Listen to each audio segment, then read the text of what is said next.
नमस्कार विद्यार्थी मित्रांनो, बघा दिलेल्या प्रश्नामध्ये आपल्याला काय काढायचे आहे, लसावी काढायचा आहे. मग विद्यार्थी मित्रांनो, जेव्हा दोन संख्याचा लसावी काढायला आपल्याला सांगितलं जातो तेव्हा काय करायचं, सर्वात मोठी संख्या घ्यायची आणि छेदात जी उरलेली लहान संख्या ती घ्यायची. चला मग लिहू 1001 छेद 343. आता इथं लसावी कसा काढायचा असतो बघा, यांची जिथपर्यंत काटाकाटी होऊ शकते तिथपर्यंत काटाकाटी करायची, म्हणजे रिड्युस्ड फॉर्म करायचा.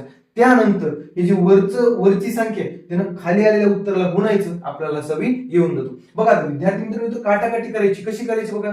आता 343 तर 7चा घन आहे, म्हणजे 7 न कटणार आहे. मग विद्यार्थी मित्रांनो, हे 7 न कटतं का नाही ते आपल्याला चेक करावं लागेल, तरच आपल्याला 7 न काटायला येईल. बरोबर, 7 ची कसोटी वापरा, शेवटच्या अंकाची दुप्पट, 1 ची दुप्पट किती 2, या 100 मधून 2 वजा करा, किती होतात 98. मग 98 7च्या पटीत येतात का बघा, 14 सत्ती 98 येतात, म्हणजे या पूर्ण संख्येला 7 ने भाग जाणार आहे. मग आपण 7 ने काटाकाटी करूया. बघा 343 ला 7 ने काटलं तर 49 येणार, कारण तो त्याचा घन आहे. बघा 7 1 7, पुन्हा उरले 3, 7 चोक 28, उरले 2, 7 त्रिक 21. आता काय आलं 143 छेदस्थानी 49. आता 49 ला 7 ने आणि 49 नेच भाग जातो. मग आता याला 7 ने भाग जातो का बघूया.